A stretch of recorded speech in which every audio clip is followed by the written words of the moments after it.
Hello, everyone. My name is Stel Coombe-Heath, Binge and Emotional Eating Recovery Specialist. And today I have a very, very special guest with me. Nikki has been working with me to rewire her overeating brain. We've been working together just over 8 weeks, and she's here to share just a little bit about her experience. So welcome, Nikki, and thank you for sharing your journey. Oh, my pleasure, Stel. Thank you so much for having me. So did you want to just tell us a little bit more about you? You bet. So I live in Milwaukee, Wisconsin, which is in the United States. I'm the contracts and government compliance manager for an industrial supplies company. So my job is pretty stressful, but I really, really enjoy what I do. And I find that I'm truly passionate about lessening the stigma that's associated with depression and mental illness, specifically within my circle of friends. And I do that by vocalizing my struggles and then the accomplishments in spite of them. Oh my gosh, you're just such a leader already, just for what you are going through. You. And, you're just such a pillar of, showing up for yourself in that area, which I really appreciate about you. Oh, thank you so much. So, did you want to share just a little bit about what life was like for you before you joined me on the Rewire Your Overeating Brain program? Yeah, so life before the Food Freedom program was very detrimental to my overall physical and emotional health. Emotionally, I looked down and I hated my body, even though it continued to function as my weight increased. I didn't appreciate it. I looked at myself with disgust. I cried often because I truly hated who I had become. And health-wise, my health was deteriorating as well. As I gained weight by overeating and binge eating, I increased my blood pressure, my cholesterol went up, and I have increased pain from arthritis as well. Okay, thank you for sharing. And how did you treat food during that time? Well, one of the things you pointed out in our first meetings was not to look at food as either good or bad, and that is the only way I looked at food. I was either on track or off track. My mind could not stop the diet mentality.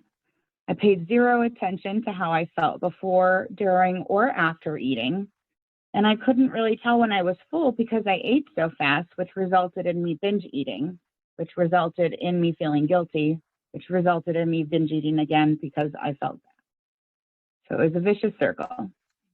Yes, definitely. And I talk about that binge guilt circle so often, or cycle. It can just send us down a rabbit hole. So I absolutely can relate with you because I experienced that as well. And many of my clients now do the same when they start this journey. So what made you reach out to me?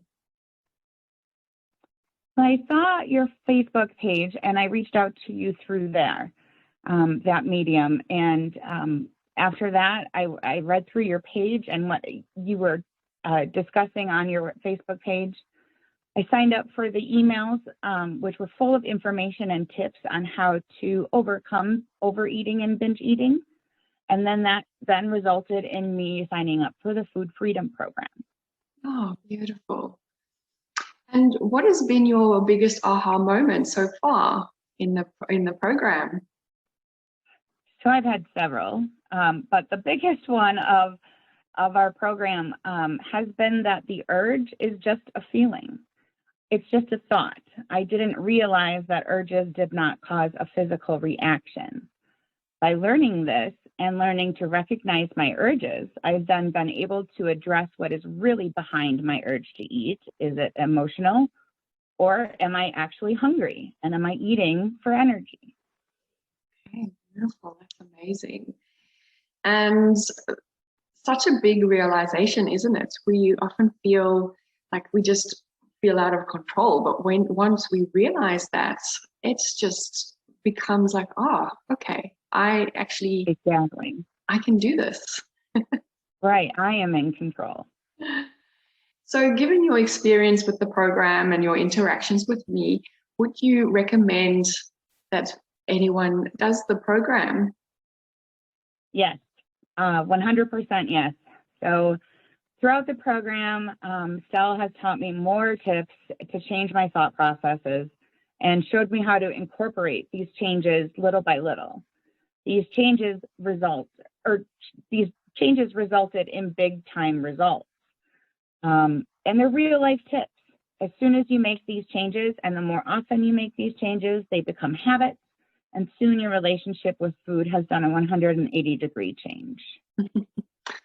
Thank you so much for sharing that, and for everyone who's watching, because I know sometimes people, you know, they might just fear or just be afraid to just actually step up and say, I need some help. And I was that for many years. So thank you so much for sharing. Now, one of the tools we used in our program was my signature stop method. And how has that helped you throughout your journey? So the stop method, has really helped me identify what is behind the urge to eat. Am I really hungry? Or do I need a hug? Do I need to cry? Should I call my mom and vent instead? And then also with the deep breathing, I've learned not to rush while I'm eating and to focus really on the food while I'm doing the act of eating. I've learned to focus on my feelings, which I haven't always been great at. And last, again, back to the deep breathing, I have a refreshed mind because of it. Oh, beautiful. Well, thank you so much for sharing your experience, Nikki. And I'm so glad that you have taken this journey with me. I'm just so proud of your progress, and I can't wait to see what's next for you. Thank you so much. I'm excited too. Thanks everyone for watching. Bye. Bye.